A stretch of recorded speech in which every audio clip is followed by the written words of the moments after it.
네, 이코노미 클럽 시간입니다. 오늘 함께해 주실 분은 퍼스트 프라임 리서치의 손여로 팀장 모셨습니다. 팀장님 어서 오세요. 네, 안녕하십니까. 네, 오늘 팀장님과 이야기할 주제부터 바로 확인해 보도록 하겠습니다. 네, 오늘은 바로 반도체가 더 갈 수 있는지에 대해서 팀장님과 함께 이야기를 나눠보려고 하는데요. 실적과 업황, 배당까지 확인해 보도록 하겠습니다.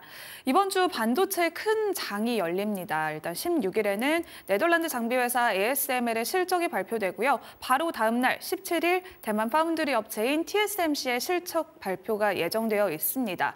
여기에 더해서 또 우리나라까지도 확인을 해봐야 될 텐데요. 삼성전자가 일단 잠정 실적을 발표를 했는데 실망감이 감돌았습니다. 하지만 메모리 경쟁사이자 HBM의 강자인 SK하이닉스의 실적이 역대급으로 또 예고가 되고 있는 상황인데요. ASML과 TSMC, 삼성전자와 또 SK하이닉스까지 굵직굵직한 기업들의 실적 어떻게 보고 계실까요? 네, 제목 더 갈 수 있을까가 아니고 다시 갈 수 있을까가 맞지 않을까 싶어요. 네. 저는 다시 갈 수 있다라고 보고 있고요. ASML보다는 잘하겠지만 TSMC보다는 좀 못하지 않을까 그렇게 판단됩니다. 우선 ASML 같은 경우는 이제 네덜란드 기업이고 장비 기업이고 노광 공정을 하는 거죠. 이제 노광 공정이면은 우리가 반도체 웨이퍼에 회로를 그리는 공정이다 그렇게 보시면 됩니다.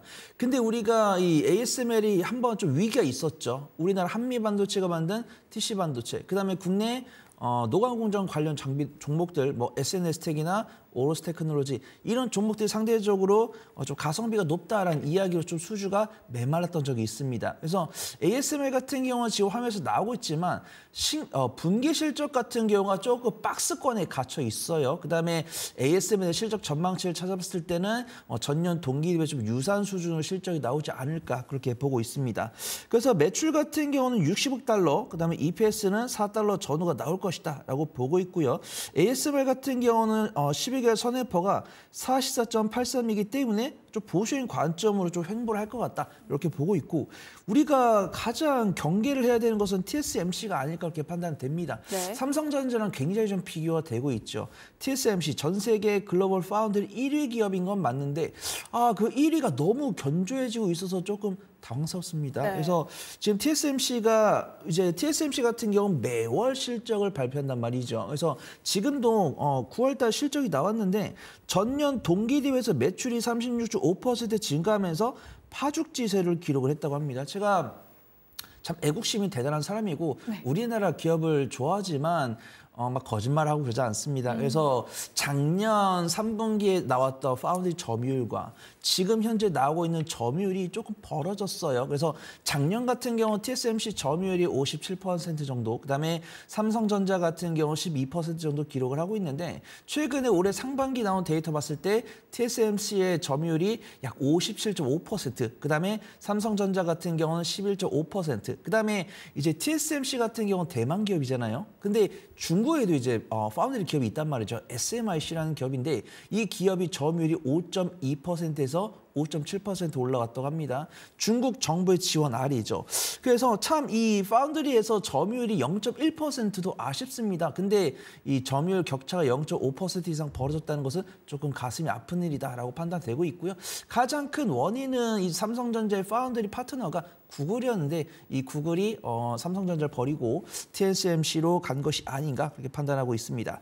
그래서 TSMC 같은 경우도 전년 동기 대비해서 30에서 40% 이상 향상된 실적이 나오면서 매출액은 220억 달러, 그다음 EPS는 1.6달러를 기록하면서 TSMC 12개월 선회포가 29.35입니다. 그래서 저는 국내 주식 투자를 참 좋아하는 사람이기 때문에 국내 주식을 말씀을 드리겠지만 TSMC에 관심이 있으신 분들은 TSMC 당연히 엔비디아랑 TSMC 당연히 보셔야겠지만 엔비디아를 사고 남은 자금으로 TSMC 봐볼까요? 라고 하면 TSMC 봐보셔도 좋다라고 판단하고 있고요.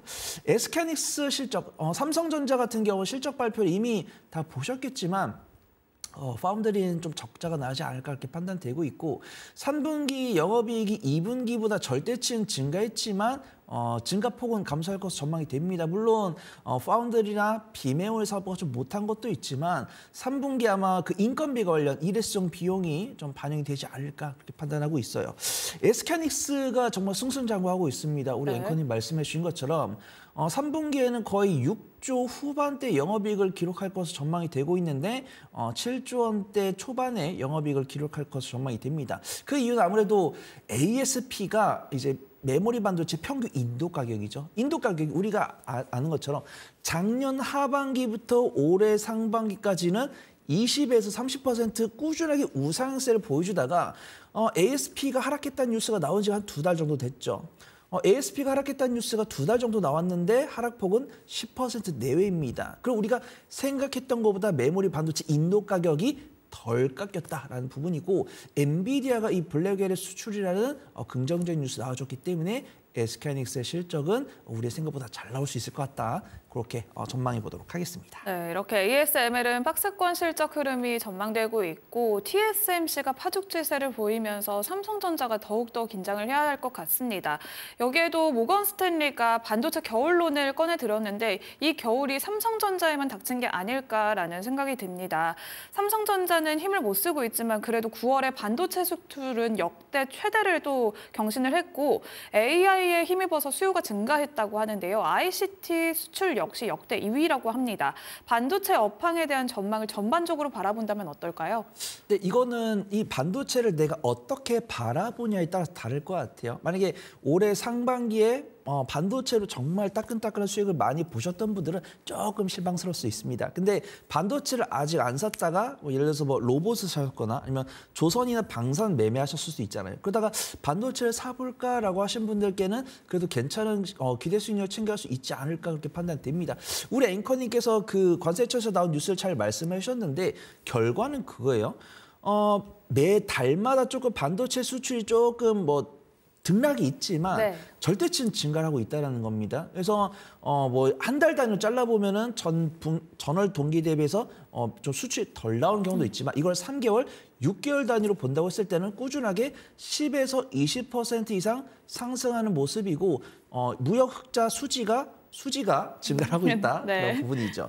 근데 우리의 기대는 뭐냐면 사실 SK하이닉스든 엔비디아든 전년 동기, 전분기 대비 실적이 50%, 100% 이상 향상이 되다 보니까 우리의 기대 수익률도 사실 그 정도거든요. 막 50에서 100% 기대 수익률을 가지는 분들 계시고 올해 상반기에도 분명히 그 이상의 수익을 가져가신 분들 계셨습니다. 그래서 우리가 유리기판이라든가 HMI라든가 반도체 장비라든가 올해 상반기에 정말 일간 변동성 15에서 20% 이상 보여준 적이 있습니다. 근데 지금 우리가 수출입 데이터를 봤을 때는 전년 동기 대비해서 20%, 전월 동기 대비해서 10에서 15% 이상 이렇게 증가폭을 보여주고 있기 때문에 기대 수익률을 15% 이상 잡으신 분들께는 좀 긍정적으로 보고 아니면 올해 상반기에 30에서 50% 이상의 기대 수익률을 잡으셨던 분들께는 그렇게 크게 기댈 만치는 못하다라고 말씀을 드리겠지만 투자라는 것이 수익은 항상 옳다라는 마인드로 내가 5에서 10% 가져가고 5에서 10% 이상 돌파했을 때는 추가적인 업황 체크를 통해서 기대 수익률을 바꿔나갈 수 있다고 한다면 충분히 반도체 업황 승산이 있다. 그렇게 보도록 하겠습니다.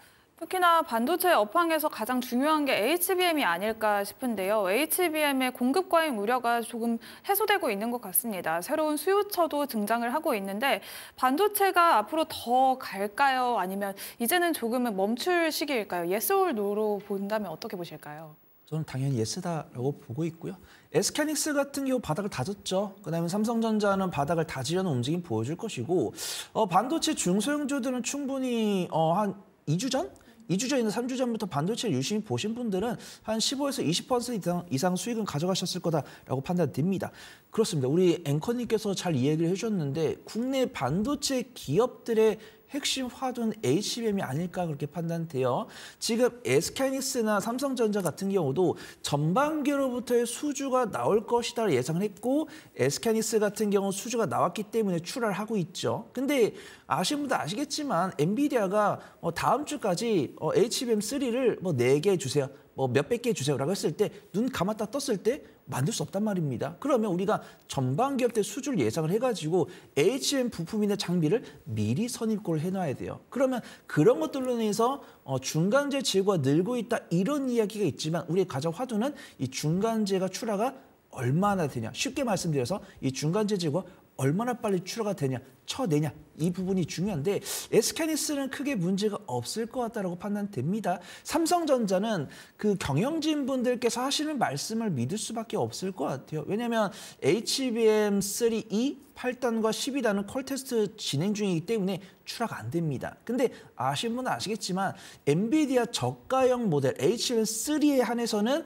우리가 출하가 되고 있어요. 그렇기 때문에 SK하이닉스 같은 경우는 낸드 플래시 레가시 반도체 제공품 출하가 굉장히 좀 수월하게 될 것이다. 삼성전자는 수월하게 됐으면 좋겠습니다. 수월하게 될 거다라고 믿고 있고 이 믿음은 좀 경영진 분들께 좀 주셔야 된다고 판단되고 있고 반도체 업황에 대한 지원이 좀 중요하다라고 판단해요. 그래서 메모리 반도체 뭐 증설 지원이라든가 세제 혜택 그런 것들은 우리나라가 해주고 있고 전반기로부터 수주나 기술력 개발은 우리나라 기업들이 해줄 일이고 브로드컴이나 퀄컴이나 AMD 같은 비메모리 대장급 종목들이 우리나라에 생겼으면 좋겠지만 그런 것도 쉽지 않을 것 같다라고 판단됩니다. 그러면 그 비메모리 반도체 기업들과 협업을 하고 있는 팹리스 기업들에 대한 정부 지원이 좀 나와야 된다라고 판단하고 있고요.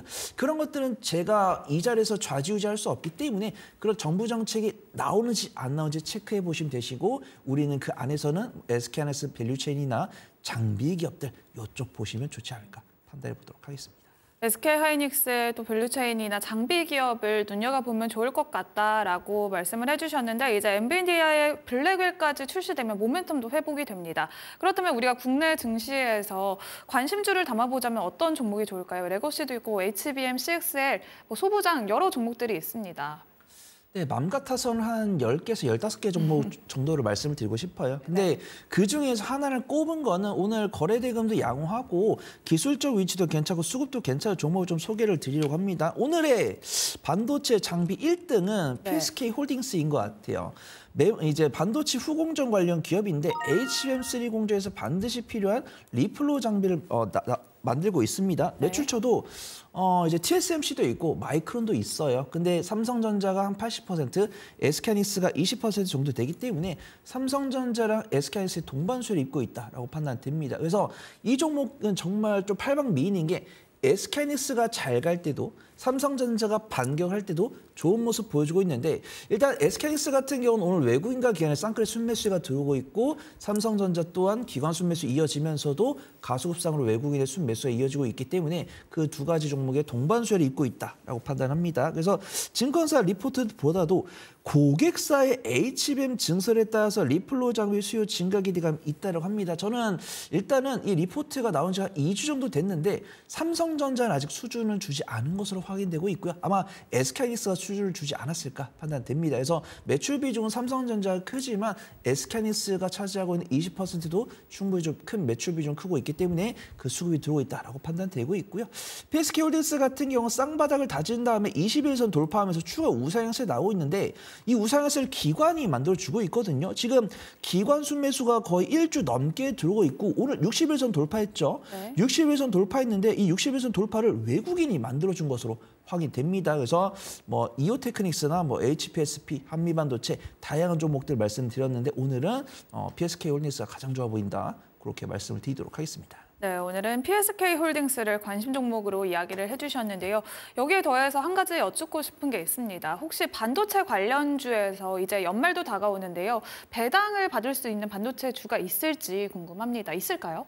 정말 배당에 입각한 종목은 찾기 힘들다라고 보지만 배당에 대한 기대감을 얻을 수 있는 종목은 좀 있다라고 판단하고 있고요.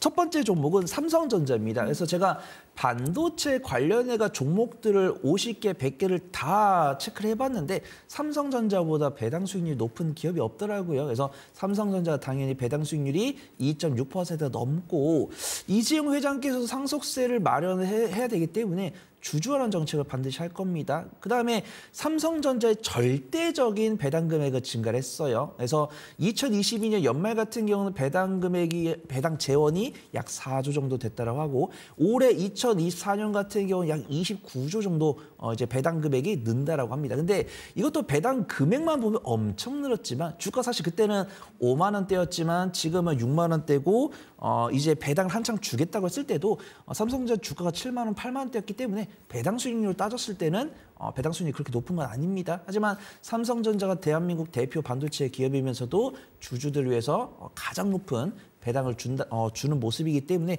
우리 좀 긍정적으로 봐야 된다고 판단하고 있고요. 삼성전자 역시 밸류 지수에 편입이 돼 있습니다. 그렇기 때문에 주주환원 정책이 나올 가능성이 상당히 높다라고 보고 있고요. 그러면 다 아는 삼성전자를 빼고는 한미반도체를 봐야 될 것 같습니다. 고민을 좀 했습니다. 네. HPSP랑 리노공업이랑 한미반도체 이 세 개 중에 무엇을 소개를 드릴까 했었는데 이미 배당 주주환원 정책을 내보일 종목보다는 주주환원 정책 가능성이 나왔고 추가적으로 나올 가능성이 있는 종목을 소개를 해드리는 게 좋을 것 같아서 한미반도체를 보려고 합니다. 물론 SK하이닉스 밸류체인, TC본더, 이 HBM3를 만들기 위한 공정에서 가장 필요한 장비를 만들고 있기 때문에 성장성으로도 한미반도체를 외면할 수 없겠지만 한미반도체는 리노공업과 더불어서 HPSP와 더불어서 밸류 지수에 편입이 됐기 때문에 주주환원 정책을 내비칠 가능성이 상당히 높다 그렇게 보고 있습니다. 한미반도체는 반도체 장비주 중에서도 가장 월등한 실적 향상세를 보여주었고 곽동신 부회장이 경영을 하고 있죠. 곽동신 부회장은 2대이기 때문에 증여세를 내야 됩니다. 그래서 증여세를 완납을 했습니다. 그다음에 한미반도체 같은 경우는 2005년부터 24년 넘게 주주환원 정책을 꾸준하게 진행을 해왔고 상속세, 증여세 재원을 다 마련했기 때문에 주주환원 정책을 추가적으로 하겠다라고 이야기를 했습니다. 그래서 올해 상반기에 400억 원 규모의 자사주 매입 신탁 계약을 체결했고요. 6월달, 7월달부로 그 모든 매입이 마무리됐다고 합니다. 그다음에 추가적으로 400억 원 규모의 자사주 매입 신탁 계약을 추가로 체결하면서 주주환원 정책을 꾸준하게 진행할 것으로 판단이 됩니다. 지금 한미반도체 주가 우상 기조 보여주고 있고요. 21선 돌파하고 11선 안착했고 61선 돌파를 앞두고 있는데 오늘 외국인과 기관의 쌍끌 순매수가 확인됩니다. 외국인과 기관의 쌍끌 순매수 확인되는데 외국인이 특히 매수세가 강하기 때문에 주가 상승 탄력 상당히 강한 종목이 되지 않을까 그렇게 판단해 보도록 하겠습니다. 네, 이렇게 밸류업 지수에 편입된 한미 반도체와 함께 삼성전자를 또 배당 매력이 있는 종목으로 이야기를 해주셨고요. 여기에 대해서 삼성전자에 대해서 조금 더 이야기를 나눠볼까 합니다. 외국인이 23거래일 연속 매도 행진을 보여줬던 삼성전자인데 이 기간 동안 삼성전자의 시가총액이 90조 원가량이 증발됐습니다. 삼성전자가 이렇게 많이 빠졌는데 주가가 앞으로 추가 하락이 있을지 아니면 이제 저가 매수 기회일지도 궁금합니다.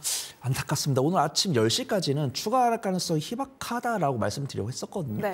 근데 안타깝게도 외국인의 순매도로 전환이 됐습니다. 제가 2주 전에 말씀을 드릴 때도 누누이 말씀드렸던 게 잠정실적 발표하면서 사과를 할 게 아니고 HBM3를 어떻게 돌파해 나갈지를 이야기를 해주는 게 중요하다라고 말씀을 드렸고요. 잠정실적 발표 이후로 2주라는 시간이 지나면서 그런 추가적인 이야기가 없고 이지용 삼성 회장께서 주말간에 이제 출장을 마치고 이제 귀국을 하셨어요. 그때 이제 우리 기자들이 발빠르게 쫓아가서 물어봤다고 합니다. HBM3 어떻게 할 겁니까? 라고 했는데 대답을 시원하게 안 해줬다고 합니다. 그래서 지금 삼성전자 같은 경우는 외국인 순매수로 시작했다가 외국인 순매도로 전환됐습니다. 일단 오늘 양봉이기 때문에 너무 나쁜 모습 안 보인다라고 판단되고 있고 저는 여기서 아무리 추가 하락이 나와도 56,000원은 지지주지 않을까 그렇게 판단되고 있고 PBR이 1.2가 안 되고 저는 삼성전자를 꾸준히 믿고 PBR 믿고서 추가 매수 준비만 하셔야 됩니다. 추가 매수 시점은 아닌 것 같고요. 추가 매수를 하기 위해서는 외국인의 3거래 이상 순매수 혹은 제가 서두에 말씀드린 것처럼 이 HBM3 현 위치를 타파하기 위한 대책이 나왔을 때 그때 시도하는 게 맞다. 그렇게 보도록 하겠습니다. 네, 이렇게 다시 외국인이 순매도로 전환된 삼성전자 이야기까지 나눠봤고요. 오늘 말씀은 여기까지 들어보도록 하겠습니다. 고맙습니다. 감사합니다.